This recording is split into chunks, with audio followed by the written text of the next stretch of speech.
So guys मैले चाहिँ अब के फलेछ भनेर देखाउँछु। हिजो चाहिँ मैले त्यही लुगाहरू धोएँ अनि त्यसपछि फेरि नुहाएँ अनि फेरि लुगा धोएँ अनि त्यसपछि खाना खाएर सुतेँ। आज बिहान चाहिँ कोठा मिलाएँ, मैले कोठा पनि देखाउँछु। अहिले चाहिँ मैले के फलेछ भनेर देखाउँछु ल।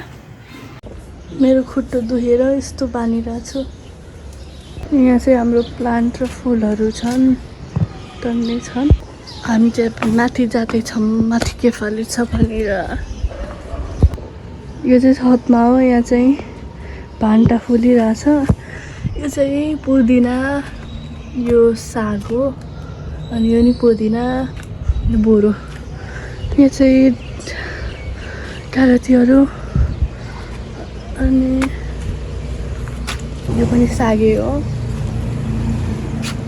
सानो सानो खुर्सानीहरू कति फुल्दै छ अनि यो फेरि काँक्रो त्यो कुरिलो हो क्या फाल्दिन त्यही हो यहाँ चाहिँ तल आएको यसरी गर्दैन अनि यहाँसम्म जान्छ मम्मीको आइडिया भ्यू यस्तो देखिन्छ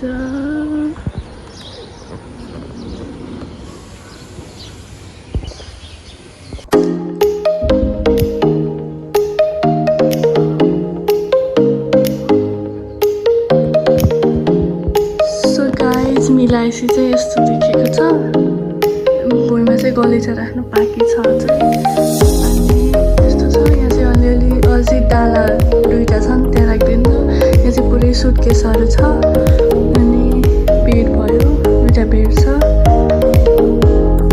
त्यही हो म चाहिँ यिनीहरू सबै पोछेर त्यहाँको सबै सामान